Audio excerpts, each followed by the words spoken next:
우리 딸이 결혼한 지 2년 가까이 이제 돼가고요. 처음에 우리 집에 와서 언니 저 으뜸이 제가 책임지겠으면 이럴 땐 그런 줄 알고 개했어요. 지금 나가 놀고 싶다 하잖아요. 에? 뭐라고? 사이가? 신혼집 같은 경우 얻을 때도. 아니 계약금도 없는 대출을 받아서 계약을 한다는 게 맞아요? 계약금이 없는데? 근데 우리 딸은 나이가 33살인데 큰 딸 또한 머리도 너무 순수하고 그냥 입버릇처럼 훅 이혼해 살지 마 훅 그냥 그렇게 뱉는 것 같아요.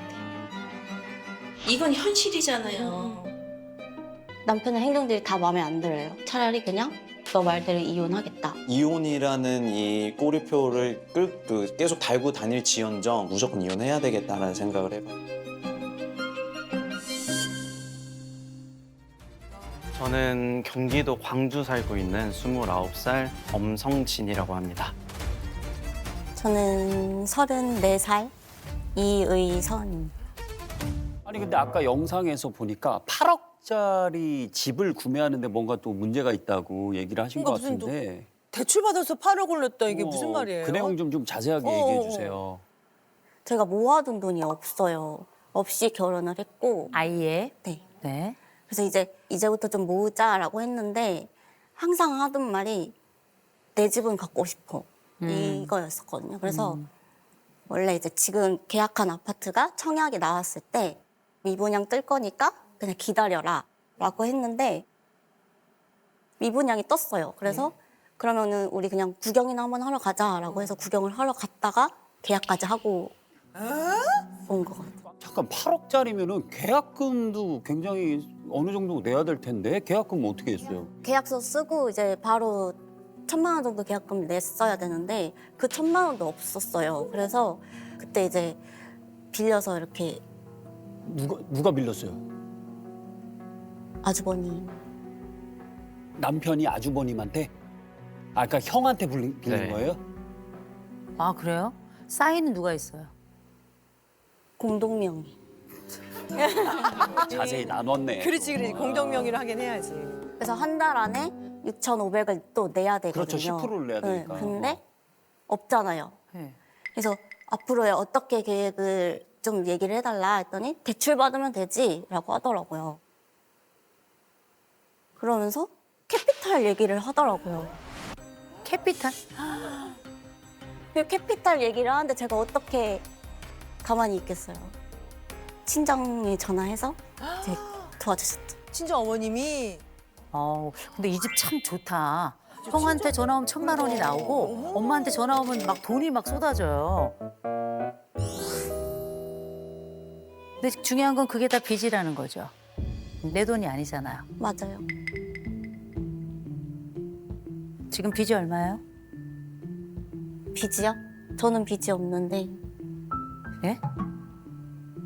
아파트 말고는 저 처음 계약서를 써본 거여가지고 아파트 말고는 아파트 빚이 8억이에요. 빚을 져본 적이 없어가지고. 지금 빚 졌어. 지금 빚이 진 아니, 거예요. 둘이 4억씩 빚이 있다. 그렇지. 그러니까 둘이 합해서 8억이 있는 거지. 지금은 경제권을 누가 가지고 계세요 그러면? 지금은 제가 가지고 있어요. 지금 잘 운영하고 계시는 거죠? 아니요. 이게 운영이 안 돼요. 아니요. 이게 운영이 안 돼요. 아, 이거 한번 물어봅시다. 남편분이 그냥 실례지만 한 달에 좀 얼마나 버시는지. 한 달에 1,000만 원 이상은. 1,000만 원 이상이요? 통장에 들어오는 건 그 정도인데 빠져나가는 게 그냥 거기서 반이에요. 왜냐면 그때 어느 정도 모았어? 라고 물어봤더니 0원이었었거든요. 아예 모은 게 없었거든요. 모아놓은 게 없다고요? 혹시 도박하세요? 아 진짜 이거 정말 그거 빼고는 이게 지금 얼마가 나가는지 혹시 알고 있어요? 정확하게? 일단은 돈 관리는 아내가 하고 있어서 저한테 개인적으로 보험비나 빠지는 거 말고는 네. 잘 몰라요. 본인은 한 달 용돈 얼마예요? 20만 원이라고 얼마 전에 책정을 해줘가지고 나머지 돈 다 어디 있어요? 남는 돈이 진짜 어쩔 때는 뭐 150? 그러니까 카드를 많이 써서 카드값이 막 300 나올 때도 있고 해요. 뭐 때문에 이렇게 많이 나왔어? 라고 물어보면 나 하는 거 없어. 기름 넣고 밥 먹고 담배 사고 이 끝인데? 이게 돈 개념이 조금 없으시구나. 아내가 생각하는 이 남편의 가장 큰 문제점은 뭐예요? 나이가 어려서 그런지 모르겠는데 노는 걸 너무 좋아해요. 결혼을 하고도 이제 뭐 새벽까지 놀려고 하니까 아, 새벽까지 노는 거. 새벽까지? 6시에 들어온 적도 있었고 아침 6시? 아침 6시? 남편은 어떻게 놀아요? 거짓말을 하다 들켰어요. 어떤 거짓말? 노래방 가서 이제 여자를 부른다든지. 어머. 그 날이 응. 저희 웨딩 촬영한 거 이제 셀렉하는 날. 그 셀렉 되게 중요한데? 약속이 있으니 나가겠다라고 해서 알았다고 하고 내보냈는데 이제 그 노래방에서 사진 보고 톡으로 보낸 거 사진 보고 이거는 잘못됐고요. 셀렉은 같이 했어요. 그래가지고 아, 그때 그- 이제 집에서 몇 장 골라라 해가지고 골랐고 뭐 그날 제가 뭐 골라야 되는데 진짜 눈치 없이 나가서 뭐 노래방 가고 그러진 않았고요. 그러니까 이 정보들은 좀 잘못된 정보들이어가지고 근데 저는 증거를 이미 다 들었기 때문에 나는 내 와이프한테 신뢰를 많이 쌓았고 믿음을 많이 줬기 때문에 너만 잘해. 너만 걸리지 마. 라고 이제 상대방이랑 통화하는 내용까지 다 들었고 통화 녹음 내용 중에 뭐 헌팅 술집이 너무 가고 싶어요 뭐 이런 내용도 있었고 근데 이게 결혼 전이었어요. 결혼 전인데 왜 결혼했어요?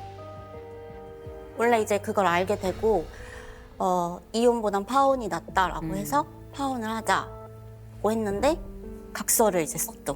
각서를. 각서를 썼어요. 각서를? 앞으로 의선이에게 어떠한 거짓말을 하지 않고 실망감을 갖지 않게 할 겁니다. 회식 술자리 불참하겠습니다. 어길 씨, 현 시세에 맞는 20억짜리 집을 사주겠습니다. 20억짜리 집을 사주겠습니다.